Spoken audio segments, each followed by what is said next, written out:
Hello, Mary Me. So, this is a video response to Kill Natalie's video about how to deal with goth posters. Now, I am going to post a link to the video down there. However, do keep in mind that the video I'm responding to are 2 years old. So, Kill Natalie might have changed her opinion since then. I'm basically replying to the concepts presented in her video than to Natalie herself. Basically, the reason why I'm replying to this video is that there's so many within the Gothic subculture that have a tendency to have these opinions, and I think they are extremely damaging to Goths as a group. Now, basically, what Natalie describes as a Goth is anybody who isn't a fan of the original Goth bands, who buys their clothes at department stores, and so on and so forth. And I think such things are pure and simple snobbery. Now, first of all, goth is not about one single thing. I've heard this argument before that, oh no, the most important thing in goth is the music.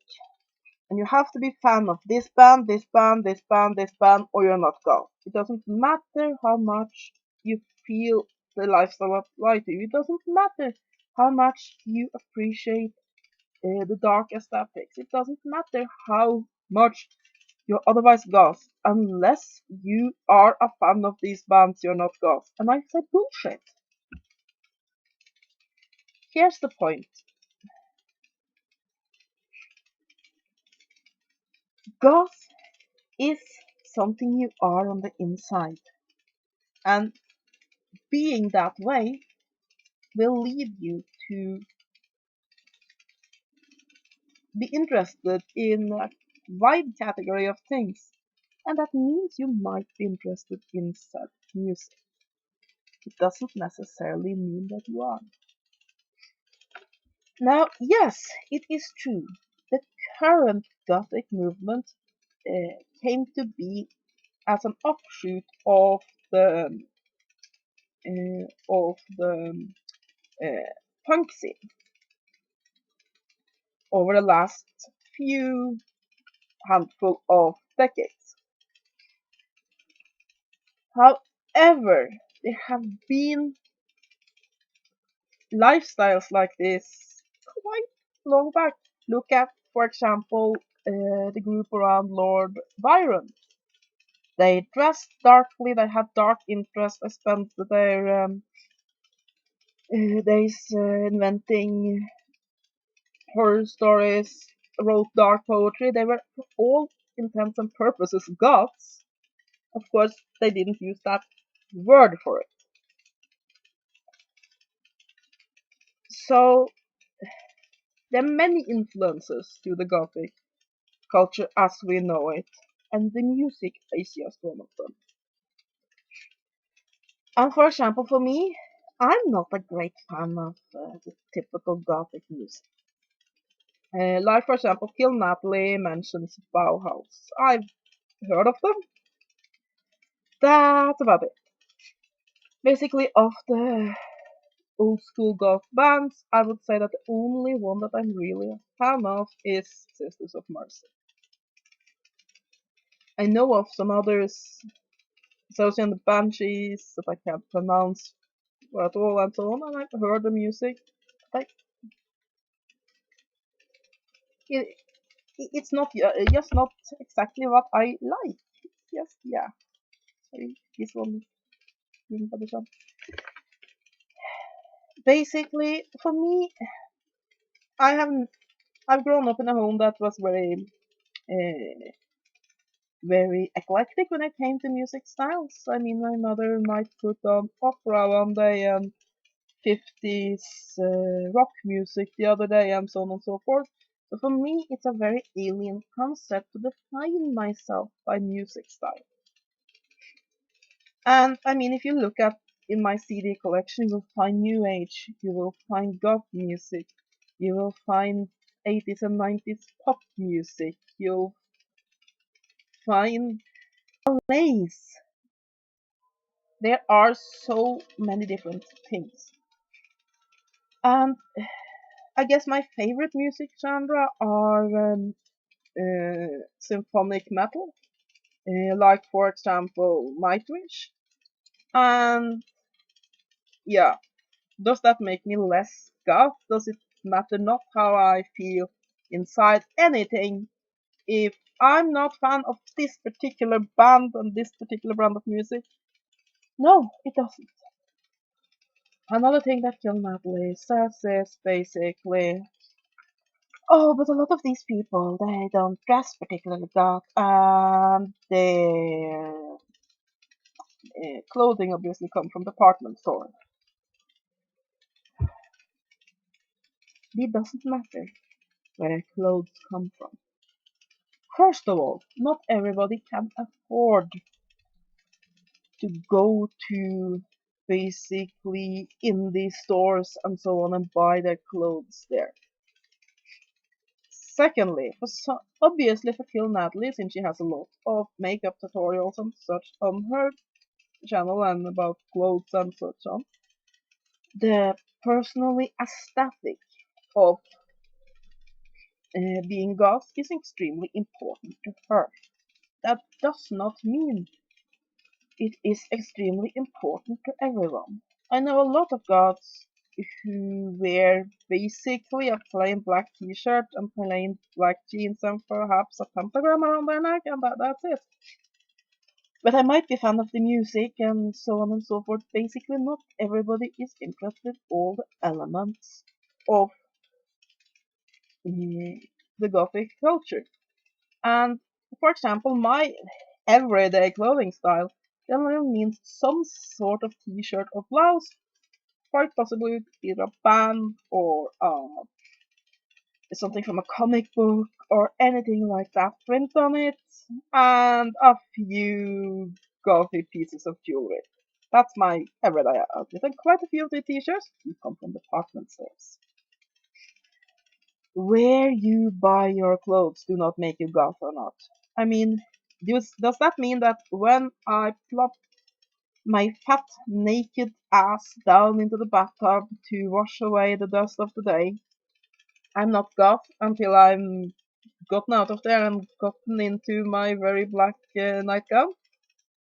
Or is the fact that I have devil's horns, shower cap, and the skull and crossbone curtain, shower curtain, sort of save my gothiness while bathing? Doesn't work like that. And like, I have this friend who considers himself a goth, but he pointedly does not dress goth because he feels that basically the aesthetic of it overshadows the philosophical elements of the Gothic lifestyle, and he doesn't want to play into that, so he just pointedly goes around in khakis and white t-shirts. Now, I doesn't necessarily agree with him. I like the Gothic aesthetic, but it doesn't mean that he's less goth than me. It means that he's goth in a different way. He focuses on the internal aspects of being goth rather than the external. And yeah, one also, for example, like thing I want to address is that obviously for Kill Natalie, the music is very important. It's something that's important to her. Where she mentioned the literally and she makes a lot of mistakes there. While, for example, she says that Mary Shelley's Frankenstein is the first Gothic novel, it is not. The first Gothic novel, and let me just see if I can pronounce it right. I have a pronunciation guide here. It's the Castle of Otranto, uh, which was written by Horace Walpole in 1764. You see, the Gothic novel Basically, Horace Walpole is the father of the Gothic novel. Basically, many think that Tolkien is the father of the fantasy genre, but it really isn't, because at Walpole's time it was very popular with so-called medieval romances. They were often had fantastical elements, there were supernatural elements there, and it was put into a fictional representation of the Middle Ages with fair maidens and knights and dragons and whatever, and yeah. But Walpole felt that those kind of stories were too fantastical.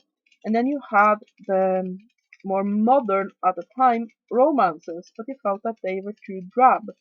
So he wanted to create a literary genre that was something in between, that had fantastical elements that were more realistic. And from that rose Gothic novel. However, even if you would think about the typical Victorian Gothic novel, which is what most people think of when they say Gothic novel, the first one was, and I'm gonna see get a pronunciation guide here too, because pronunciations are not my forte. Uh, One of the first were basically one written by uh, one of Lord Byron's lovers. Uh, it was written in 1816 and was known as Glenavon. Glenron. It says Glenavon here. Anyway, which had Lord Byron as one of the characters, and it was written in 1916. Mary Shelley's Frankenstein was, uh, 1816. Mary Shelley's Frankenstein came out in 1818. Now, why I bring up all of this is not to sound snobby and snorty, but here's the point. I'm very interested in the Gothic literary genre, so of course I will know a lot about that. Kill Natalie is very interested in the Gothic music genre, and so therefore she will of course be interested in that. However, that doesn't mean that one of us are more goth than the other. It simply means that we have other things that we focus on. And of course, even in music, my dark outlook on life do play a role. I mean, I've always loved texts that had a darkly romantic theme. Like, for example, my favorite song as a little girl was a lullaby, which is named uh, Hvem kan segle foruten vind? Who can sail without wind? And it's a haunting, sad tone, and really what it's about is how this person with magical powers to sail without wind and row without oars cannot leave a friend without shedding tears. Or another song I liked as a little girl, which is basically about this old man who walks around by the banks of the Nidelv, a river, and thinks about his long departed lover. But so I definitely love the gothic in various songs, music, and so on. I love the songs that has to do with the supernatural, which has to do with lost loves and all of that. However, I don't generally like the rough nature of the more typical gothic music. I prefer symphonic metal, which has a more of a more classical musical elements. Uh, that doesn't make me less goth. So my problem with the concept poser is it's generally a term that people use when they're very unsure about themselves and want to feel special. And I can understand why some goths are in a bit of a panic, because It's a double-edged sword, now, isn't it? Basically, once upon a time, being goth, that means you were pretty much an outsider. Now you can buy t-shirts with cemeteries at your local clothing store, and you can buy skull earrings at your local cheap jewelry store. And basically, you have goth characters in various TV series that where that's not the focus. It's not here we have the strange goth outsider. It's more here we have the character. They are very good at such and such and such. Oh, and they are also goth. It's become a normal part of society, and that scares the shit out of quite a few goths who, at one end, doesn't want to be looked down on and discriminated against and so on. At the same time, they do want to be the outsiders.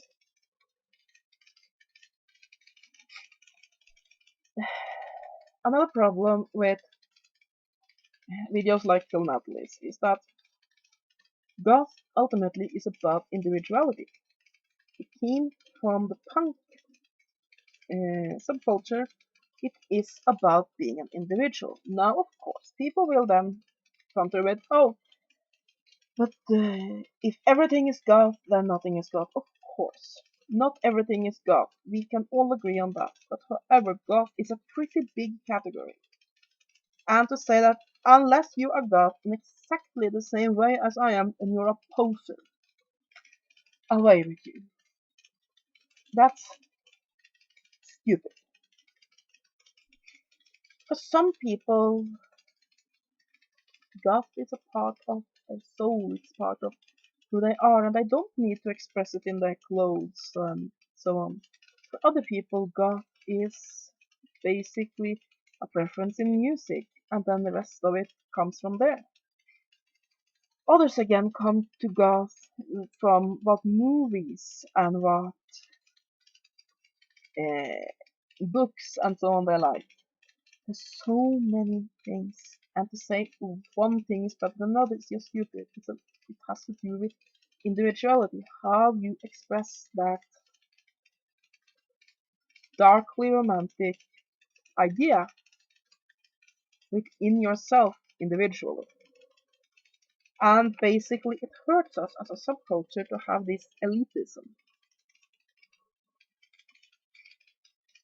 Now, another thing that Kill Natalie says, which I found very ridiculous, is basically say, oh no, nobody is goth the entire life. It's actually, yeah, some people are. First of all, yeah, some people are actually raised as goths. They are of goth parents. They are introduced to these concepts when they are very, very young, and they like it and continue to be. They are goths when they, as long as they live.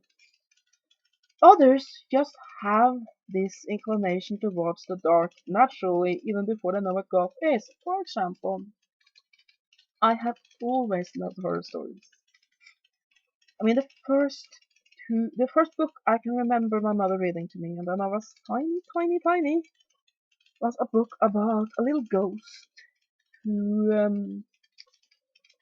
who woke up during the day and then he walked outside, and when the sun hit him he became black, and that was a problem because then he couldn't jump out of the darkness and scare people, and he went on a quest to become white again.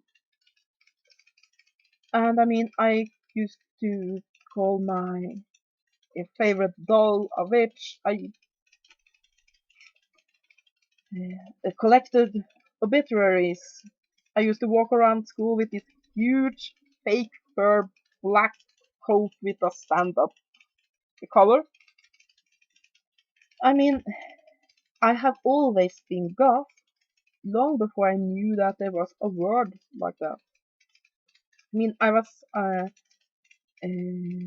very late teenager, almost into my 20s, when I first heard the word goth.